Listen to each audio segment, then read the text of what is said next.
Vocês viram? Os cartuchos do Switch 2 não estão tendo o desempenho que precisávamos. A Ubisoft lança uma nova luz sobre os Game Key Cards da Nintendo. Vamos acompanhar a notícia. Star Wars Outlaws precisou ser lançado dessa forma. Nem físico nem digital, os Game Cards do Nintendo Switch são algo entre os dois. São cartões de jogo, comumente chamados de cartuchos, cuja característica única em comparação com os modelos tradicionais é que, em vez de conter todas as informações de um game, servem para permitir o seu download e funcionam como uma chave para acessá-lo no console. A Ubisoft alega que isso não tem nada a ver com a possível redução de custo de fabricação. Sei! O motivo aparentemente foi outro, mas vamos lá, vai fazer sentido já já. A Ubisoft lançou a versão para Nintendo Switch 2 do Star Wars Outlaws. Esse Star Wars foi um jogo que eu recebi, eu joguei, mas infelizmente ele não clicou comigo, sabe? Usando o formato de Game Key Card, como é típico de todos os jogos com o ícone de chave no rótulo. Isso não foi bem recebido por todos os jogadores, pois eles preferem que o jogo inteiro esteja incluído no pequeno cartucho vermelho, sem necessidade de downloads ou de instalações. Então, Rob Bentin, o arquiteto de som do motor gráfico Snowdrop, decidiu esclarecer o mistério. Da forma como o Outlaws foi projetado, a versão para Switch 2 tinha que ser feita dessa forma. E aí, como o Bunting explicou no Blue Sky, a versão de Star Wars Outlaws para Nintendo Switch 2 foi feita após as versões lançadas no ano passado para PlayStation 5, Xbox Series e PC. E esses consoles usam um sistema de armazenamento SSD para carregar os ambientes e elementos, o que permite transferências de dados em alta velocidade, o que, aliás, o Switch 2 também oferece, mas apenas internamente. Em outras palavras, incluir todas as informações nos cartuchos estava descartado desde o início, pois, do contrário, o jogo poderia sequer nem rodar. Vamos lá, é bom que eu tenha uns exemplos, tá? Para poder tratar sobre esse assunto. Um cartucho do Nintendo Switch 2 não é muito diferente disso aqui, de um cartão de memória de uma câmera, por exemplo. Eu tenho aqui dois cartões mais antigos, tá? E que não são necessariamente caros. Esses cartões, eu tenho um cartão aqui de 16 GB, que tem uma taxa de transferência de 80 MB por segundo. Eu acho que isso, se você compara com um HD, é lento, inclusive. Mas vamos lá. E aqui eu tenho um outro, que é inclusive um cartão de memória da Sony, de 32 GB, ou seja, um pouco mais de capacidade, mas que só tem 40 megabits por segundo de taxa de transferência. E assim, esse aqui, esse de 80 MB por segundo, é considerado um cartão de alta velocidade. Pelo menos era considerado no momento que ele foi lançado. Hoje, já existem cartões que são muito mais rápidos. Por exemplo, eu aqui, para gravar os meus vídeos do canal, esse é um cartão de memória que tem 128 GB e tem uma taxa de transferência de dados de 300 megabits por segundo.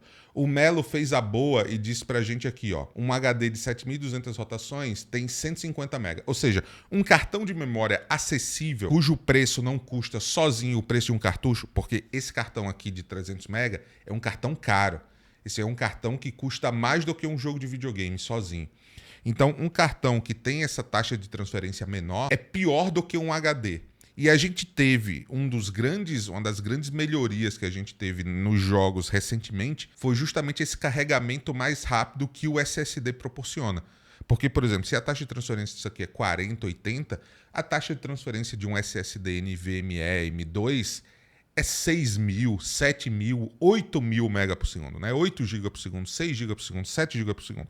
Então, é abismal a diferença de transferência de dados que você consegue num cartão de memória para um SSD, um NVMe. Então, o que é que provavelmente vai acontecer, tá, galera? O que é que provavelmente vai acontecer? E assim, talvez quando a gente volte a ler essa matéria, eles abordem isso. Eu não li a matéria antecipadamente, eu não vou saber dizer. Mas a gente vai ter cada vez mais jogos que foram desenvolvidos exigindo uma taxa de transferência de dados maior do que os cartões do Nintendo Switch são capazes. A gente muito provavelmente vai ter isso daqui pra frente. Só que, será que não dava pra você ter o jogo inteiro dentro desse cartão de memória e você instalar o jogo primeiro, vindo do cartão de memória, e depois rodar o jogo internamente? Porque o cartão com Game Key, né? Ele é basicamente uma chave que você vai baixar o jogo, só que você vai baixar o jogo de um servidor externo, de um servidor online e gravar no seu SSD interno do console. Só que daqui a 10 anos, quando a Nintendo encerrar, porque vai acontecer em algum momento do serviço ser encerrado, desses servidores serem fechados. Então pode ser que seja daqui a 10, 15, 20 anos, enfim, vai acontecer.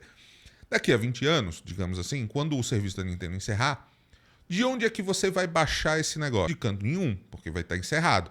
Só que se você colocasse o seu jogo inteiro dentro do cartão de memória, mas fizesse com que o jogo não rodasse via cartão de memória, você teria uma solução melhor. Você teria uma solução definitivamente melhor. Porque você teria ainda o jogo, digamos, apocalipse aconteceu, servidores da Nintendo não existem mais, você ainda tem um jogo no seu cartão. Ele não vai rodar via cartão. Antes você vai ter que transferir, basicamente é um processo de instalação, né, de que um computador faz normalmente. Você vai ter que transferir, você vai ter que instalar e tudo mais. Vai ser demorado, vai ser lento. Mas depois que você fizer isso uma vez e tiver instalado, as vezes seguintes vão ser super tranquilas e você vai estar seguro porque você tem de fato a posse do seu jogo, porque ela está no seu cartão. Então, assim, essa solução apresentada aqui pelo pessoal da Ubisoft não é uma solução incrível não, né? E aí ele comenta aqui, ó. Em outras palavras, incluir todas as informações nos cartuchos estava descartado desde o início, pois do contrário, o jogo poderia sequer nem rodar.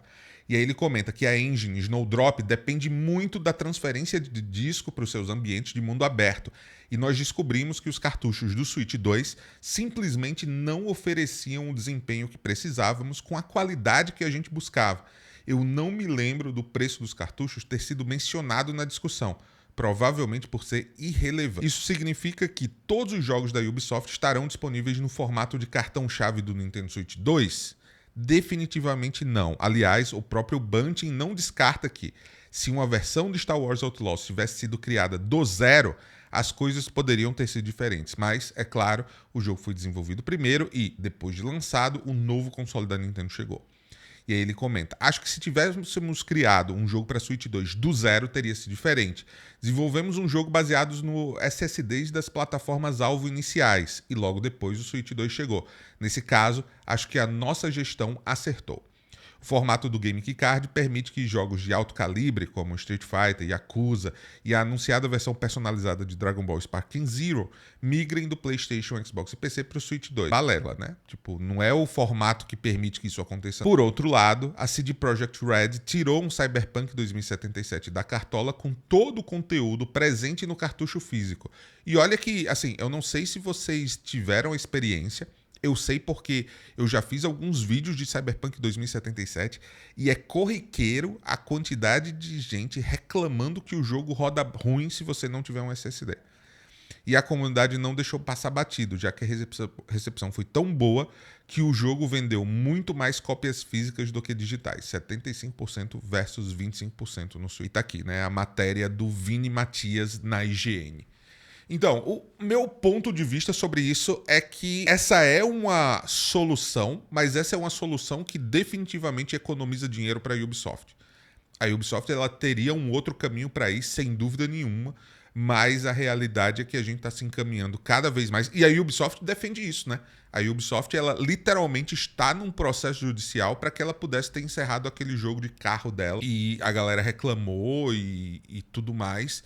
E ela está brigando na justiça para dizer, não, nosso jogo precisa ter o seu serviço encerrado, as pessoas precisam parar de jogar. Então não é, inclusive, a primeira vez que a Ubi ela vai nesse caminho de que a posse dos jogos é algo temporário. GOG mais que Steam. Verdade, pelo menos é importante a gente dizer isso. A gente tem algumas iniciativas dentro do mercado de quando você comprar um jogo, você realmente possui esse jogo. A GOG é uma loja de jogos que faz isso, então fica aí a recomendação. Seus jogos comprados na GOG, eles são livres de qualquer tipo de restrição. Comprou o jogo, você pode baixar, você pode copiar, colar, fazer o que você quiser. E ó, gostou desse vídeo? Saiba que isso aqui é basicamente um corte de uma live que acontece toda segunda, quarta, sexta e domingo, tanto na Twitch quanto no YouTube. Então deixa o like e aparece para conversar com a gente sobre videogames.